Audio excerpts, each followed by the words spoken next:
teman-teman, pada video ini kita akan belajar tentang suhu dan kalor. Ada yang tahu kita akan membahas tentang apa? Ya, betul sekali. Materi kita pada pertemuan ini adalah membahas tentang kalor. Coba teman-teman perhatikan video di samping. Telur panas yang dimasukkan ke dalam wadah berisi air dingin, beberapa menit kemudian telur tersebut menjadi dingin. Hal ini terjadi karena telur panas mengalami penurunan suhu dan air dingin dalam wadah tersebut mengalami penaikan suhu. Dari uraian tersebut, dengan jelas mempertegas kesimpulan bahwa perpindahan energi secara alami selalu terjadi pada benda yang bersuhu tinggi ke benda yang bersuhu lebih rendah. Energi yang berpindah disebut kalor. Nah, untuk memahami lebih lanjut tentang suhu dan kalor, mari kita simak penjelasan berikut ini.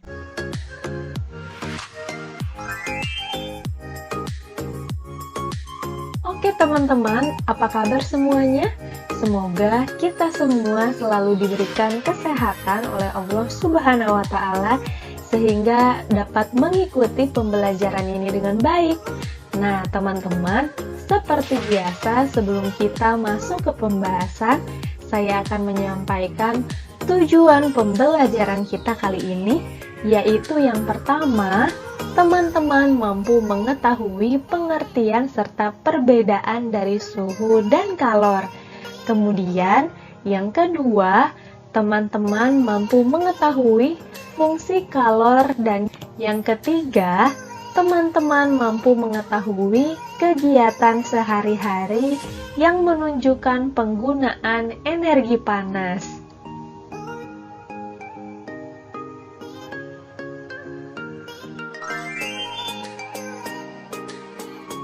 Oke teman-teman, kita masuk ke pembahasan yang pertama. Di pembahasan ini, teman-teman akan mengetahui pengertian dari suhu dan kalor. Tapi sebelumnya, di sini ada teman-teman yang sudah mengetahui apa sih suhu dan apa sih kalor itu? Iya betul, nah teman-teman, suhu adalah derajat panas dinginnya suatu benda, sedangkan kalor atau panas merupakan salah satu bentuk energi yang bisa berpindah karena perbedaan suhu, yaitu berpindah dari benda yang bersuhu tinggi atau panas ke benda yang bersuhu rendah atau dingin.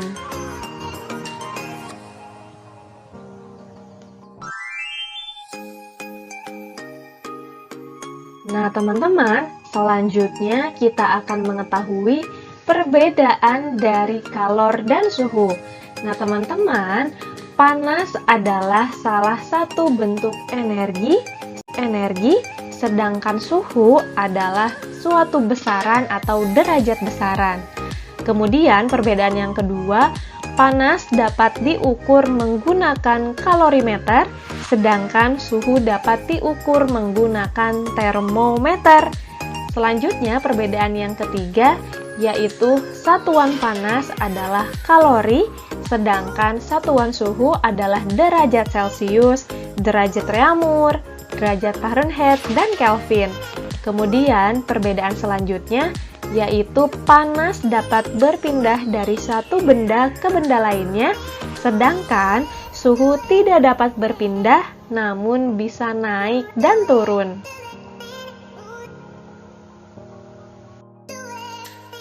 Nah teman-teman, selanjutnya coba kita perhatikan gambar berikut. Kira-kira pada gambar tersebut ada perbedaan yang teman-teman temukan?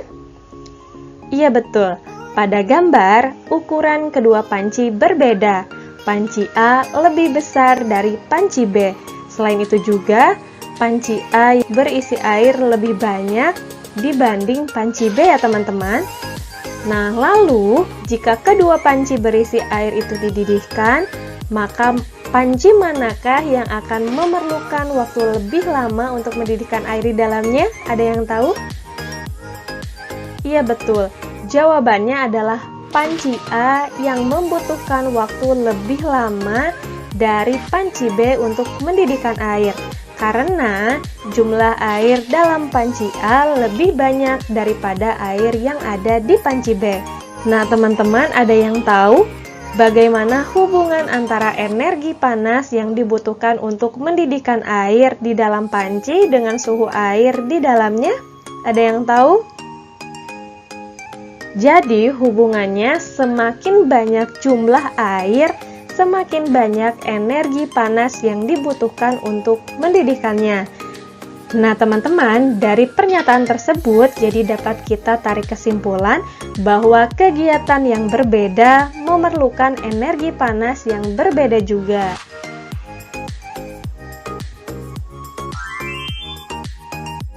Oke teman-teman, selanjutnya kita akan mengetahui fungsi dari kalor. Fungsi yang pertama yaitu untuk menaikkan atau menurunkan suhu zat. Nah teman-teman, ketika suatu zat melepaskan kalor atau kalornya berkurang, maka suhunya akan turun atau didinginkan. Sebaliknya, ketika suatu zat atau didinginkan. Sebaliknya, ketika suatu zat menerima kalor atau kalornya bertambah, maka suhunya akan naik atau dipanaskan. Selanjutnya, fungsi kalor yang kedua yaitu mengubah wujud zat ketika mencapai suhu tertentu. Nah, teman-teman, perubahan wujud zat digolongkan menjadi 6 peristiwa sebagai berikut. Peristiwa perubahan wujud zat dari padat menjadi cair disebut mencair. Kemudian, perubahan wujud zat dari cair ke padat disebut membeku. Peristiwa perubahan wujud zat dari cair ke gas disebut menguap. Selanjutnya, peristiwa perubahan wujud zat dari gas ke cair disebut mengembun. Selanjutnya, peristiwa perubahan wujud zat dari padat ke gas disebut menyublim. Dan yang terakhir, peristiwa perubahan wujud zat dari gas ke padat disebut mengkristal.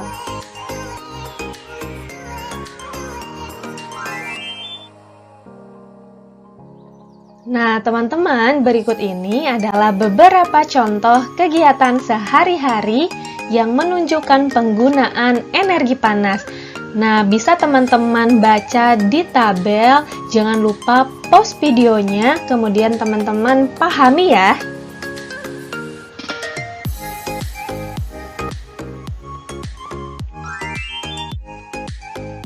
Nah, teman-teman, seperti yang telah dijelaskan tadi bahwa suhu menunjukkan derajat panas benda. Semakin tinggi suhu suatu benda, maka semakin panas pula benda tersebut. Nah, teman-teman, perlu teman-teman ketahui, energi panas dapat mengubah benda loh. Beberapa benda akan mengalami pemuaian dan penyusutan. Lalu di sini ada teman-teman yang sudah tahu apa sih yang dimaksud dengan pemuaian dan penyusutan? Berikut penjelasannya. Nah, teman-teman, perubahan akibat suhu yang pertama yaitu pemuaian, merupakan perubahan suatu benda yang dapat menjadi bertambah panjang, lebar, luas, atau berubah volumenya karena terkena kalor atau panas. Selanjutnya, perubahan yang kedua yaitu penyusutan, merupakan perubahan suatu benda yang menjadi berkurangnya panjang, lebar, dan luas karena terkena suhu dingin. Nah, teman-teman, pemuaian dan penyusutan bisa terjadi pada logam, udara, dan berikut penjelasannya. Nah, teman-teman, perubahan akibat suhu yang pertama yaitu pemuaian, merupakan perubahan suatu benda yang dapat menjadi bertambah panjang, lebar, luas, atau berubah volumenya karena terkena kalor atau panas.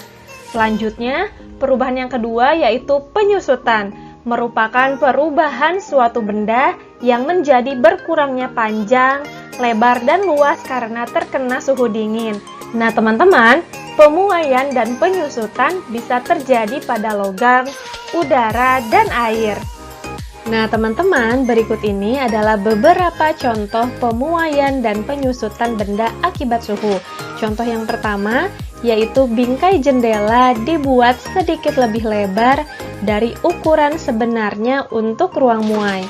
Kemudian, contoh yang kedua, udara di dalam ban dapat memuai karena panas. Kemudian contoh yang ketiga, kawat atau kabel dipasang kendur agar tidak putus saat memuai pada siang hari. Kemudian yang keempat, pemuaian terjadi ketika gelas dituang air panas. Contoh yang kelima, yaitu pembuatan celah antara dua batang rel untuk ruang muai. Dan contoh yang keenam, yaitu cairan dalam termometer akan memuai saat mendapat panas dari tubuh.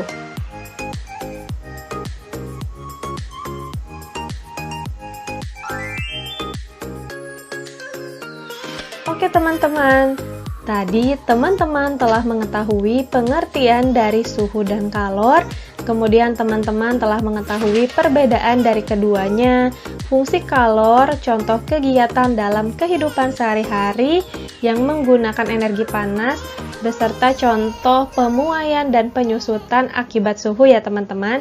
Jadi dari pembelajaran kita kali ini, dapat kita simpulkan panas atau kalor dan suhu adalah dua hal yang berbeda. Suhu adalah besaran yang menyatakan derajat panas suatu benda. Suhu suatu benda menunjukkan tingkat energi panas benda tersebut. Satuan suhu yang digunakan di Indonesia adalah derajat Celcius dan alat untuk mengukur suhu disebut termometer. Sedangkan energi panas atau kalor merupakan salah satu energi yang dapat diterima dan dilepaskan oleh suatu benda. Suatu panas dinyatakan dalam kalori dan diukur dengan kalorimeter. Hari yang menggunakan energi panas beserta contoh pemuaian dan penyusutan akibat suhu ya teman-teman. Jadi dari pembelajaran kita kali ini dapat kita simpulkan panas atau kalor dan suhu adalah dua hal yang berbeda. Suhu adalah besaran yang menyatakan derajat panas suatu benda. Suhu suatu benda menunjukkan tingkat energi panas benda tersebut. Satuan suhu yang digunakan di Indonesia adalah derajat Celcius dan alat untuk mengukur suhu disebut termometer. Sedangkan energi panas atau kalor merupakan salah satu energi yang dapat diterima dan dilepaskan oleh suatu benda. Suatu panas dinyatakan dalam kalori dan diukur dengan kalorimeter. Oke teman-teman, cukup sekian pembahasan materi dari saya. Mudah-mudahan bisa bermanfaat bagi semua. Yuk berbagi ilmu baru dengan cara kalian share video ini ke media sosial yang kalian inginkan ya. Dan support channel kami dengan cara like, komen, share, dan subscribe. Jangan lupa juga aktifkan tombol loncengnya agar teman-teman dapat memperoleh informasi terupdate dan video terbaru dari channel YouTube kami. Akhir kata, saya ucapkan terima kasih. Wassalamualaikum warahmatullahi wabarakatuh.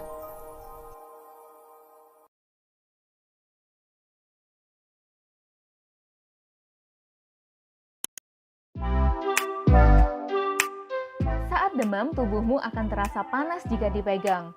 Untuk mengetahui suhu tubuhmu, ibu akan menggunakan termometer. Ternyata suhu tubuhmu mencapai 39 derajat Celcius. Dari ilustrasi tersebut, kata apa saja yang belum kamu pahami? Suhu, termometer, atau Celcius? Mari kita bahas satu persatu. Suhu adalah derajat atau tingkatan panas dari suatu benda. Semakin tinggi suhu, semakin panas benda. Semakin rendah suhu, semakin dingin benda. Termometer adalah alat untuk mengukur suhu.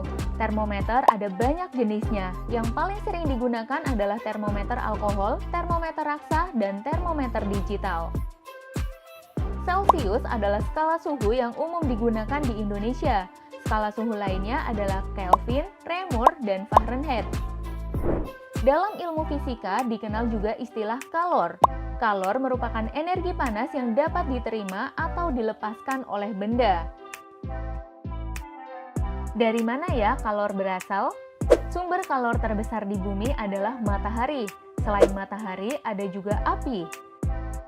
Kalor bisa berpindah dari benda yang suhunya lebih tinggi ke benda yang suhunya lebih rendah. Perpindahan kalor dapat terjadi melalui medium perantara atau tanpa medium perantara. Ada 3 cara perpindahan kalor. Yang pertama, konduksi, yaitu perpindahan kalor yang tidak diikuti dengan perpindahan medium perantaranya.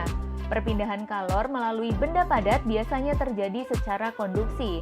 Contohnya, perpindahan kalor dari kompor ke panci atau perpindahan kalor dari setrika ke pakaian. 2. Konveksi, yaitu perpindahan kalor yang diikuti dengan perpindahan medium perantaranya. Perpindahan kalor melalui benda cair atau gas biasanya terjadi secara konveksi. Contohnya, perpindahan kalor saat merebus air dan terjadinya angin darat dan angin laut. Dan yang ketiga, radiasi, yaitu perpindahan kalor dengan pancaran yang tidak membutuhkan medium perantara. Contohnya, panas matahari yang sampai ke bumi atau panas dari api unggun. Bahan apa saja yang dapat digunakan sebagai penghantar panas? Bahan yang menghantarkan panas dengan baik disebut dengan konduktor. Contohnya, besi, aluminium, tembaga, dan perak. Sebaliknya, bahan yang menghantarkan panas dengan buruk disebut dengan isolator. Contohnya, kayu, kain, karet, dan plastik. Syukuri kemudahan dalam hidup karena adanya kalor ya. Kita jadi hangat, bisa makan dengan enak, dan berkendaraan kemana-mana berkat kalor dalam hidup kita. Nah, sekarang giliran kakak yang mau nanya nih. Mengapa saat menggunakan pakaian hitam di siang hari, tubuh akan terasa lebih panas? Coba yuk tulis jawaban kalian di kolom komentar. Si Udin dan Nunu. Suhu dan kalor. Tujuan pembelajaran, siswa mampu mengamati bagaimana sumber energi panas dapat menyebabkan perubahan di kehidupan sehari-hari. Nunu, kamu lagi ngapain? Aku sedang menjemur pakaian. Iya, aku tahu. BTW, kok baju basah bisa jadi kering ya? Entahlah, sudah kodratnya begitu.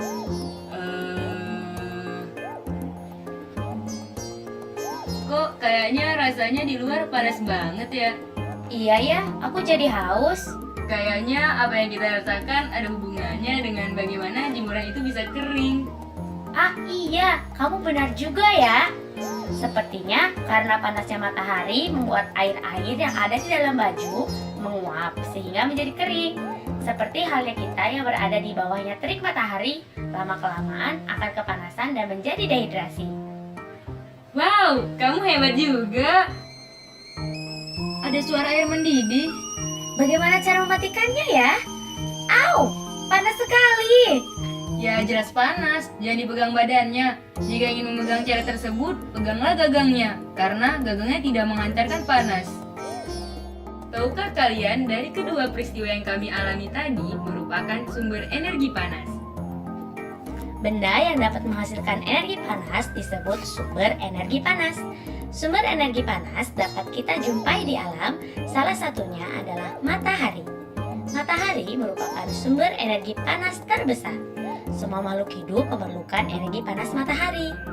Energi panas matahari membantu proses pembuatan makanan pada tumbuhan yang disebut sebagai proses fotosintesis. Makanan yang dihasilkan dari hasil fotosintesis menjadi sumber energi bagi makhluk hidup lainnya, termasuk manusia. Sekarang mari kita coba.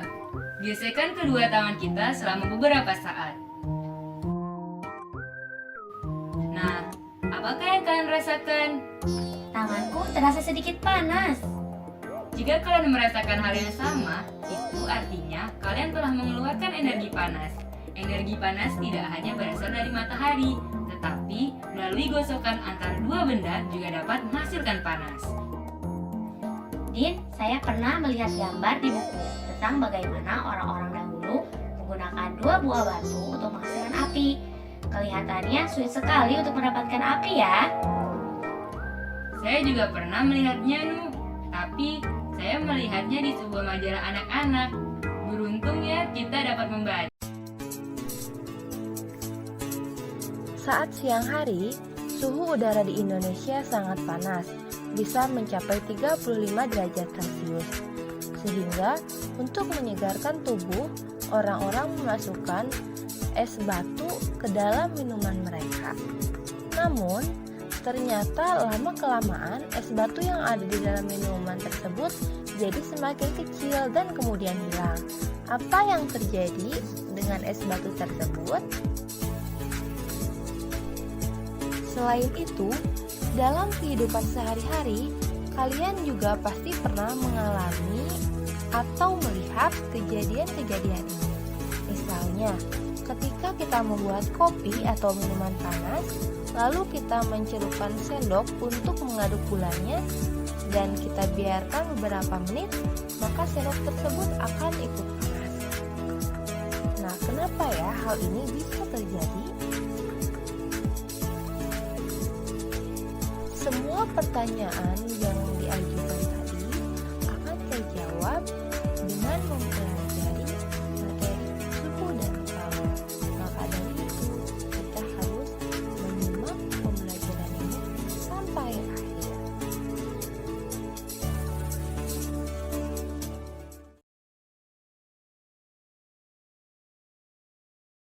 Nah, percobaan yang akan Ibu lakukan yaitu tentang memanaskan air dengan menggunakan gelas plastik.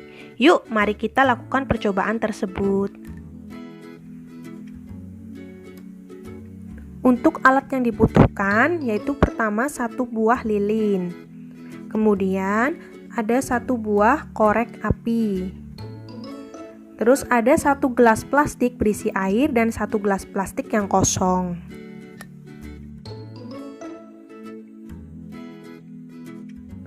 Langkah percobaannya, yang pertama nyalakan lilin dengan menggunakan korek api.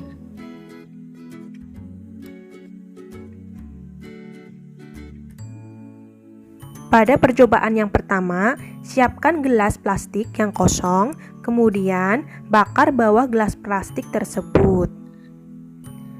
Ternyata hasil percobaannya yaitu gelas plastik menjadi meleleh.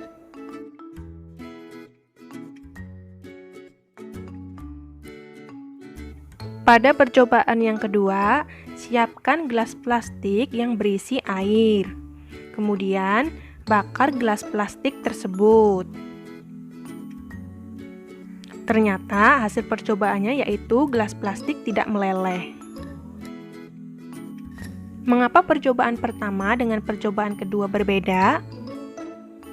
Pada percobaan yang pertama, gelas plastik yang kosong meleleh karena kalor yang diberikan yaitu api melebihi ambang titik leleh pada gelas plastik tersebut. Nah, sehingga kalor tersebut itu langsung melelehkan gelas plastik tersebut. Pada percobaan yang kedua, pada saat kita memanaskan gelas plastik yang berisi air, kalor mengalir dari sumber panas yaitu lilin melintas ke permukaan gelas plastik dan diteruskan ke air. Nah, jadi ketika gelas plastik berisi air, kalor yang seharusnya melelehkan gelas plastik dihantarkan ke air dan kalor ini dimanfaatkan untuk memanaskan air. Nah, karena kalor jenis air tinggi, maka waktu yang dibutuhkan untuk memanaskan sampai suhu yang mampu melelehkan plastik itu cukup lama. Nah, akibatnya gelas plastik tahan lama tanpa meleleh.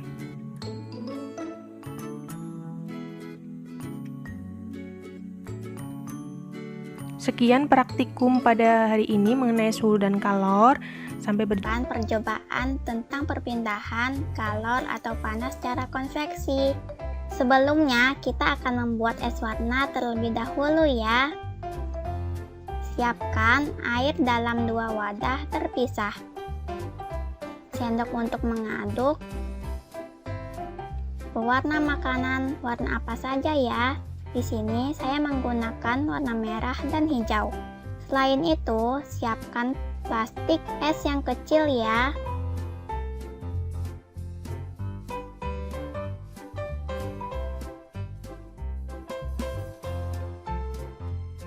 Kemudian kita tuangkan secukupnya pewarna makanan ke sendok.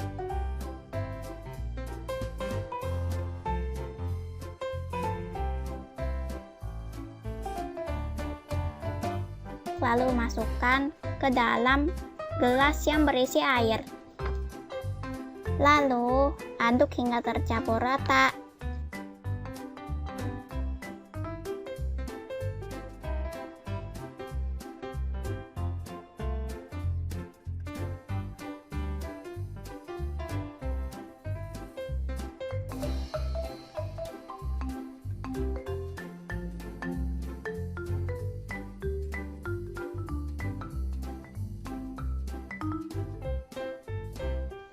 Demikian juga pewarna yang hijau. Tuangkan secukupnya lalu diaduk hingga rata ya.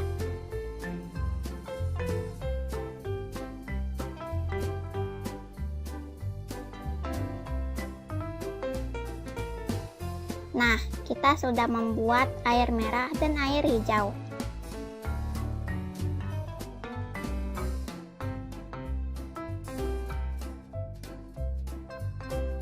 Selanjutnya, masukkan air berwarna tersebut ke dalam plastik es. Oh iya, biar tidak tumpah berantakan, saya pakai corong kecil untuk memasukkan airnya. Seperti ini teman-teman.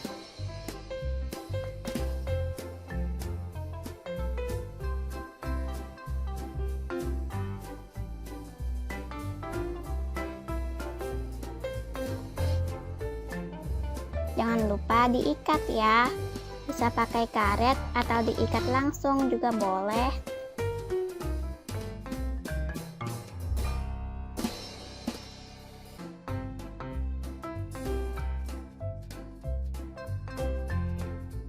Lalu masukkan es merah secukupnya. Perhatikan apa yang terjadi. Pada air dalam gelas, ada pola aliran panas yang terlihat pada es batu berwarna tersebut. Peristiwa ini merupakan salah satu contoh perpindahan kalor secara konveksi. Air dari es batu yang mencair yang bersuhu rendah akan bergerak ke bawah. Pada perpindahan kalor dengan cara konveksi akan menyertakan perantaranya ya. Demikianlah percobaan kita kali ini. Semoga bermanfaat. Sampai jumpa lagi di video selanjutnya.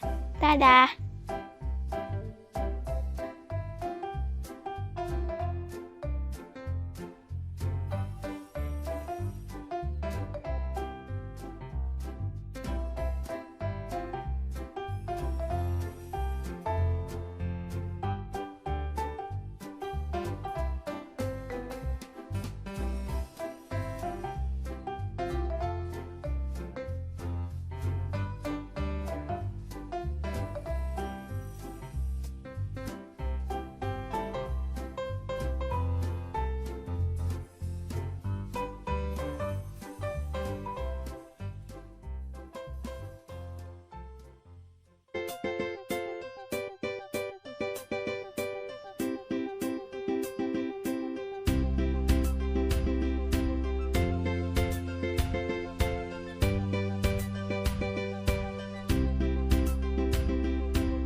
Hai teman-teman, pernahkah kamu mengukur suhu suatu benda dengan satuan tidak baku? Wah, ternyata ada yang pernah dan ada yang belum pernah. Mari teman-teman, kita belajar bersama. Apa ya suhu air keran ini? Bagaimana cara mengukurnya? Bukan dengan termometer air raksa. Bukan juga menggunakan termometer digital. Jadi, bagaimana caranya? Caranya dengan menyentuh. Airnya tidak panas, tidak dingin, airnya bersuhu normal. Bagaimana dengan air ini? Ada asapnya. Belum disentuh, ternyata sudah terasa panas. Air ini bersuhu panas. Kalau air ini bersuhu apa ya? Ada butir-butiran air di gelasnya. Wah, air ini bersuhu dingin. Mudah ternyata mengukur suhu benda dengan satuan tidak baku. Cukup dengan menyentuh. Kita coba urutkan benda ini dari yang lebih dingin ya.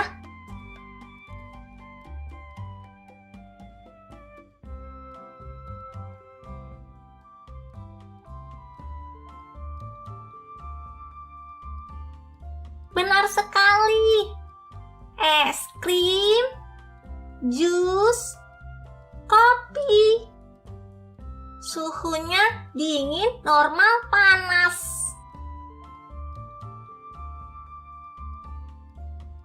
Saya sudah tidak sabar ingin mengukur suhu benda yang ada di dalam rumah, di luar rumah, dan di dalam kulkas.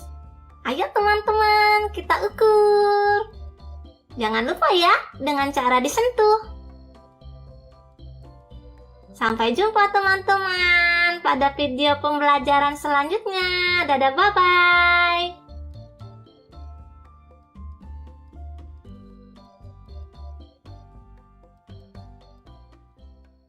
Kalor didefinisikan sebagai energi panas yang dimiliki oleh benda. Secara umum, mengetahui adanya kalor yang dimiliki oleh benda dapat dilakukan dengan cara mengukur suhu benda tersebut. Jika suhu benda tinggi, kalor yang dikandung oleh benda juga besar. Sebaliknya, jika suhu benda rendah, kalor yang dikandung oleh benda juga kecil. Kalor yang dimiliki oleh suatu benda bisa berubah-ubah, bisa naik, bisa juga turun karena kalor dapat berpindah dari suhu tinggi menuju suhu rendah. Contoh bahwa kalor dapat mengubah suhu benda, air panas memiliki suhu tinggi, air dingin memiliki suhu rendah. Apabila kedua air dicampur, campuran itu akan menghasilkan suhu baru. Suhu rendah akan meningkat karena menerima panas yang bersuhu tinggi.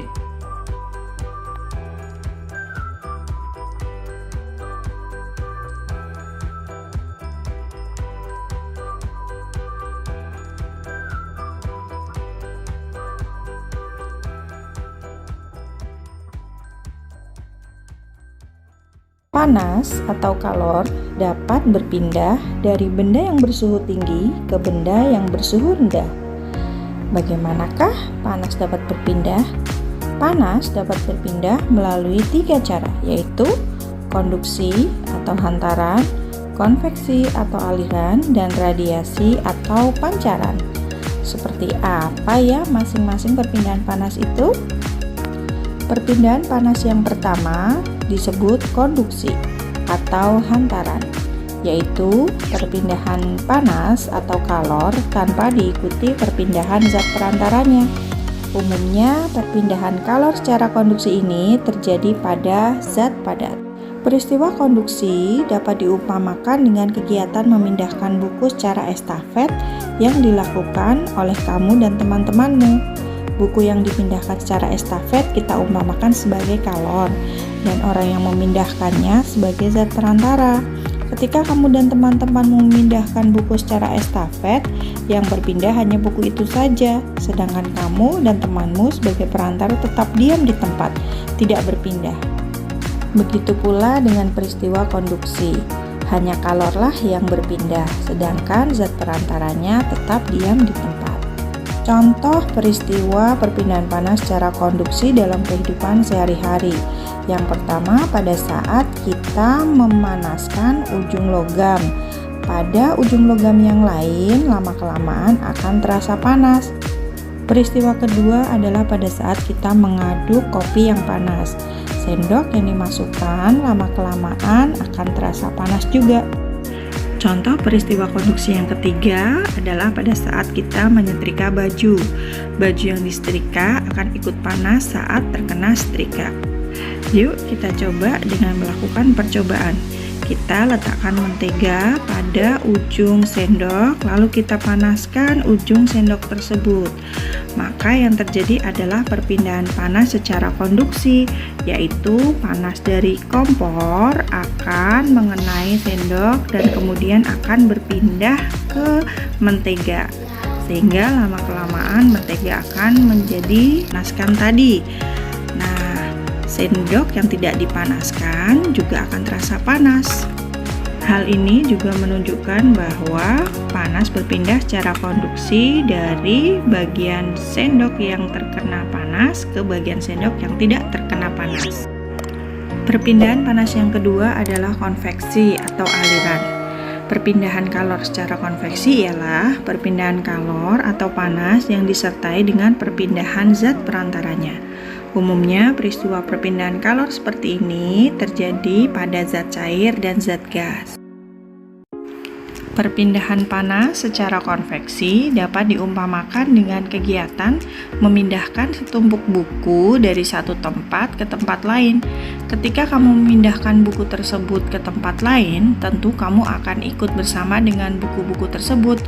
Jika buku-buku itu diumpamakan sebagai energi panas dan kamu adalah zat perantaranya, maka perpindahan kalor dengan cara konveksi akan menyertakan perantaranya. Contoh peristiwa perpindahan panas secara konveksi dalam kehidupan sehari-hari adalah pada saat kita merebus air. Maka molekul air yang terkena panas akan ringan dan naik ke atas, lalu digantikan oleh molekul air yang dingin dari atas ke bawah. Contoh peristiwa konveksi yang kedua adalah pada saat terjadinya angin darat dan angin laut. Yang ketiga adalah peristiwa konveksi pada pergantian udara di rumah kita melalui ventilasi udara. Yuk kita coba mengamati perpindahan panas secara konveksi. Pertama kita siapkan air dan panci, kemudian panaskan panci. Siapkan kertas yang sudah dipotong kecil-kecil, lalu masukkan ke dalam panci. Saat panci belum panas, potongan kertas ada yang berada di dasar, ada pula yang berada di permukaan air. Saat air di dalam panci mulai panas, perlahan potongan kertas itu akan ada yang naik ke atas. Potongan kertas tersebut bergerak berputar-putar mengitari aliran air. Yang semula berada di atas, berputar menuju ke bawah. Begitu pula sebaliknya, yang berada di bawah akan bergerak ke atas. Massa jenis air yang berada di bawah setelah dipanaskan menjadi lebih kecil dibandingkan dengan massa jenis air yang berada di atas. Potongan kertas tersebut bergerak berputar-putar mengitari aliran air. Yang semula berada di atas, berputar menuju ke bawah. Begitu pula sebaliknya, yang berada di bawah akan bergerak ke atas. Massa jenis air yang berada di bawah setelah dipanaskan menjadi lebih kecil dibandingkan dengan massa jenis air yang berada di atas, sehingga molekul-molekul air yang tadinya di bawah atau yang dekat dengan api akan naik ke atas. Ini dapat dilihat dari pergerakan potongan kertas tersebut. Pada peristiwa air yang mendidih, terjadi peristiwa konveksi, yaitu perpindahan panas karena perbedaan massa jenis antara bagian air yang panas dengan bagian air yang dingin. Hal ini diperlihatkan oleh potongan-potongan kertas yang bergerak naik dari bawah ke atas, begitu juga sebaliknya, dan mengikuti aliran air secara acak. Potongan kertas bergerak karena pengaruh perubahan suhu dan massa jenis. Suhu air yang semakin naik membuat partikel air bergerak.